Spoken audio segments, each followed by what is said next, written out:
Ngiyanibingelela kuMakhosonke TV. Ngiyanamukela. Wena usesemusha sacela usubscribe ukuze abantu bazokwazi ukuthi basize ngeklasi la ekhaya ukuthi likhule. Usubscribe kwakho uzosiza ukuthi iklasi lande abantu bakwazi ukulalela izinto esiziletha la. Ngane zethongo. Siyanamukela. Ngane zamakhosi. Angamoshi isikhathi. Namhlanje ngizokhuluma ngamanye nje amaphupho. For instance, uphupho washa noma iwashing nokuphupha amaqanda. Uphupho washa ngane zethongo nakhona futhi kuyinto ejulile kamoya. Uphupho washa abantu abadala basuke befuna inhlambuluko. La sekumele bahlambulule khona. Njoba usuke uphupho washa ngane zethongo noma uphupha umuntu owashayo. So now mawuphupha wena uwasha abantu abadala basuke bekukhombisa inhlambuluko. Okay, basuke bekukhombisa badinga inhlambuluko. Ngoma uwasha uwasha ngamanzi nangensipho. Niyangizwa ukujulile. Mawuwasha kuzoba khona amanzi kufuneka abe lapho. Ake uwasha amanzi engekho. Lapho abantu abadala basuke bedinga inhlambuluko. Leyo nhlambuluko leyo izowadinga amanzi. 95% or 99% bazowadinga amanzi kulo nhlambuluko.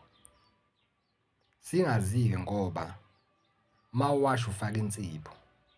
Angazi-ke mawusugeza wena abantu badala noma ubahlambulula uzobahlambula ngayiphi insipho. Ngoba phela khona insipho espiritual abantu abadala. Hhayi lethi nesiwasha ngayo emakhaya. Iyokwenza ukuthi libe clean idlozi ngoba basuke bedinga leyo nhlambuluko leyo. Sekumele ubheke-ke manje ngoba sekunzima. Bahlanjulwa kanjani? Badingani ukuze bahlanjululwe? Sekukwazi kwakho nangohambo lakho ukuthi bangcolephi ngoba phela mawumhlambulula umuntu usuke engcolile. Njoba-ke uphupho washa umbuzo wami uthi bangcoliswe yini?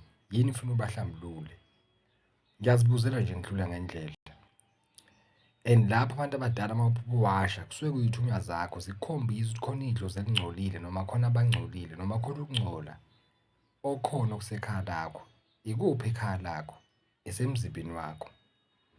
Niyangizwa? Bese ngibuyela ngala. Mawuphupha iqanda khumbula liyinto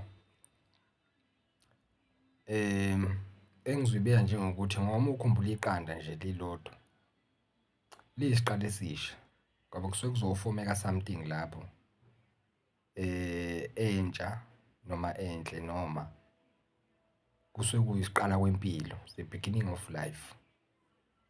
Suke kukuhle-ke lapho. Manje mawuphupha amaqanda basuke bekukhombisa abantu abadala ukuthi kunezinto ezintsha ezizayo empilweni yakho. Kusuke kukuhle kakhulu. Kunezinto ezintsha ezinhle ezizempilweni yakho. Niyangizwa? Nabaluleke kakhulu amaqanda ngoba suke kukhombisa ukuthi cha khona okuhle okuzayo ozokuthakasela futhi kusuke kuyedlozi vele ngoba iqanda liyisiqalo esisha. Kuzoba khona okuhle okusha okuzempilweni yakho.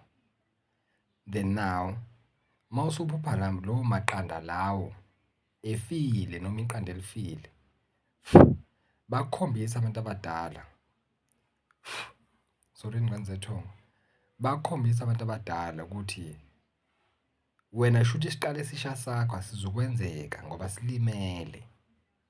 Lezi zinto obumele uzithole zedlozi ophiwa zona okuyizinto ezintsha ezinhle ngeke uzithole zilimele. Bakukhombisa ngebad luck. Angithi ukubone mabe kumele uthole into uplane kahle ukuthi hayi ngelanga ethize ngiyazi khona mhlawumbe ngizothola imali kanje. Mase kufike leyo langa sekuqhamuka iy'nkinga.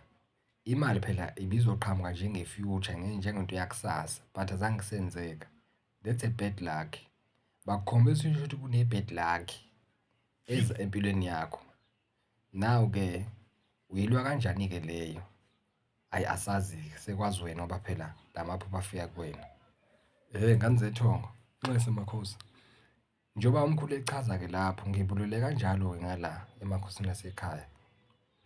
Waqaphelela amaphupho lawa, uphupho uwasha bese ubita indlamuko, ila maqanda lawa esiqale esisha. Bheka ukuthi yini elimaza yonke lento esuyivele emaphusheni akho. Ngiyangizwa ngane zomsamo, mkhulu uyabonga kakhulu. Nenye into engifuna ukuyi-add-a.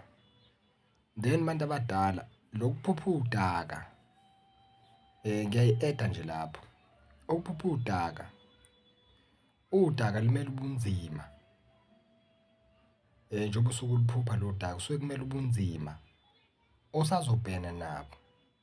Ngoba ukhumbula uma ungena odakeni kuhambeka kanzima uyashibulelwa phansi. Udaka suke kukhombisa abantu abadala nohambo la ukuthi kusazoba nzima on your spiritual journey, usazohamba kanzima.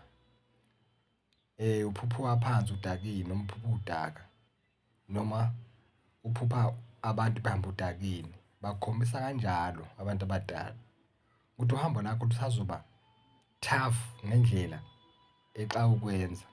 And mangalona iphupho elifika kanye libe liziveza lona kusuke kujulile ngoba kukhombisa ukuthi inkinga ila usazohamba kanzima. Manje ukuze ungahambi kanzima noma ukuze uhambe kulolu hambo kunjalo wenze njani? Ila kufanele becacisele khona-ke ngalolu hambo lakho. Ngiyabonga ngane zethongo ngimba isikhathi senu nokungilalela. Niwabheke-ke la maphupho enu, umkhulu akanishiye kanjalo kwamanje. Then uzothi makufika ezinye iy'nkulumo ngizilethe la mase bengithumile. Ngiyathokoza nonke la nikhona, Mankosi amakhulu.